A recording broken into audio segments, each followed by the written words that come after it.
किसान भाइयों नमस्कार। अभी सरसों की बिजाई का टाइम शुरू होने वाला है, तो पिछली जो सावणी की फसल है या खरीफ की फसल है उसके अंदर तो अपने दिक्कत आ ही गई है। कई जगह पे भारी बारिश के कारण ज़्यादा नुकसान हो गया या फिर कई और समस्याएं आ गई हैं। तो फसल जब एक फसल कमज़ोर रह गई या फिर वो बर्बाद हो गई, तो अभी किसान क्या सोचता है कि मैं जल्दी जल्दी आगे वाली जो रबी की फसल है या हाड़ी की फसल है उसकी बुआई जल्दी कर लूं। तो सरसों की बिजाई के करने से पहले आपके 3-4 बातें मैं बताऊंगा, वो दिमाग में रहनी चाहिए कि आपको एक फसल के अंदर तो घाटा लग चुका है, तो दूसरी फसल के अंदर, आगे आने वाली फसल के अंदर आपको घाटा ना लगे। तो इसके लिए आप क्या क्या मैनेजमेंट शुरू से कर सकते हो या क्या क्या चीज़ें ध्यान में रख सकते हो। तो चैनल पे नए हो, चैनल को सब्सक्राइब कर लो। यदि फेसबुक पे वीडियो देख रहे हो तो फेसबुक पेज को फॉलो ज़रूर कर लो। अभी होता क्या है कि या तो किसी किसान भाई की पिछली फसल है जो वो बिल्कुल ही ख़राब हो गई, बारिश से, अधिक बारिश से हो गई, या फिर कोई रोग आ गया। जैसे ग्वार की फसल है तो बहुत बड़े एरिया के अंदर ग्वार की फसल अच्छी नहीं हुई, तो उसको या तो पानी ज़्यादा रुकने के कारण बिल्कुल बर्बाद हो गई, तो ज़मीन खाली पड़ी है अभी। तो किसान क्या है, किसान के एक दिक्कत है थोड़ी सी कि अपनी साइकोलॉजी आज के समय में ये है कि अपने ज़मीन यदि अपनी खाली पड़ी है ना तो उसको देख नहीं सकती, उसका वेट नहीं कर सकते। अभी जल्दबाजी में यदि फैसला अपने लेते हैं तो कई बार होता क्या है कि अपनी खरीफ की फसल है, सरसों की फसल, स्पेशली इस पे बात करते हैं।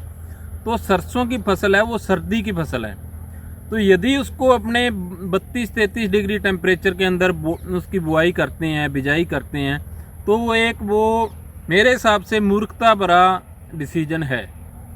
क्योंकि पहली फसल तो अपने वैसे ही नहीं हुई, दूसरी फसल अभी अपने गलत टाइम पे लगा रहे हैं। तो उगती फसल ही जब उसको टेम्परेचर हाई मिलेगा, कम टेम्परेचर की ये फसल है, तो उसका नुकसान अपने को शुरू में ही हो जाएगा। तो क्या क्या बातें अपने को ध्यान में रखनी चाहिए। सबसे पहले तो है अपना टाइम ऑफ सोइंग, मतलब बिजाई का समय जो है वो क्या होना चाहिए। वैसे तो यूनिवर्सिटी रेकमेंड करती है कि आप 15 सितंबर से लेके बाद में अगेती और मध्यम और पछेती बिजाई कर सकते हो सरसों के लिए, लेकिन आपको दूसरा कोई बताए उसकी बात आप मानो। इससे अच्छा है कि आप खुद अपने दिमाग पे जोर डालो और थोड़ा ध्यान में लेके आओ कि पिछले 3-4 सालों का रिकॉर्ड देख लो अपने एरिया के अंदर, आपके खेत में, आपके पड़ोसी के खेत में या आपके गांव में भी कौन से टाइम पे जो सरसों की बिजाई होती है उसका जो झाड़ है वो अच्छा रहता है पिछले 3-4-5 सालों में लगातार। तो मेरे हिसाब से जो हमारा एरिया है, संगरिया का एरिया है या संगरिया टिब्बी का एरिया है, तो इसके अंदर लगभग 15 अक्टूबर से और अपने नवंबर तक, 11 महीने की 1, 2, 4, 5 तारीख तक भी जो बिजाई होती है सरसों की वो बेस्ट रहती है। जो ज़्यादा अगेती बिजाई कर देते हैं जो किसान भाई, तो उनको शुरू में भी गर्मी से दिक्कत आ जाती है, बाद में पाला मारने की दिक्कत भी सरसों में आ जाती है। तो ये समय आपको कोई नहीं बताएगा कि इस समय बिजाई करनी है, तो आपको अपने खेत का पता होना चाहिए कि मेरे एरिया के अंदर किस समय की बिजाई की हुई सरसों अच्छी होती है। कोई बात नहीं, आपकी 10 दिन ज़मीन खाली रह जाएगी, इससे आपको कोई घाटा नहीं पड़ने वाला, लेकिन जो आप बिजाई करोगे वो फसल आपकी अच्छी होनी चाहिए, तो तब आपको फ़ायदा ज़्यादा मिलेगा। तो पहली बात तो बिजाई का समय हो गया। इसका लगभग आप आइडिया ले लेना कि 30 डिग्री टेम्परेचर, 30 डिग्री से ऊपर नहीं होना चाहिए, नीचे होना चाहिए दिन का अधिकतम तापमान, तब आपने इसकी बिजाई करनी है। दूसरे नंबर पे अच्छी तरह से थोड़ा सा खुश्क वत्तर में इसकी बिजाई करें तो ज़्यादा अच्छा रहता है। बीज की बात करें तो बीज लगभग, बीज का भी अपने एरिया के हिसाब से, ज़मीन के हिसाब से होता है। वैसे आप कोशिश करें कि ज़्यादा बीज की तरफ ना जाएं, बीज जितना हो सके आप कम रखें, क्योंकि सरसों का जो एक पौधा है वो काफ़ी सारा जगह घेर लेता है। यदि आपका 3-3 फुट पे भी एक पौधा हो जाए सरसों का, वो भी सफिशिएंट है, उसका भी उत्पादन उतना ही आएगा जितना आप ज़्यादा बीज डाल के निकालते हो, या उससे बेहतर आ सकता है। क्योंकि यदि आपकी विरली होगी थोड़ी फसल तो उसके अंदर बीमारी कम आती है। तो लगभग 300 ग्राम 250 ग्राम बीज एक बीघे के लिए 5 कनाल के लिए बहुत होता है। जो आपकी ये वैरायटी चलती हैं, ये टाटा की होगी MJ1 या MJ11, या फिर ये पायनियर की होगी या एडवांटा की, जो हाइब्रिड सरसों है।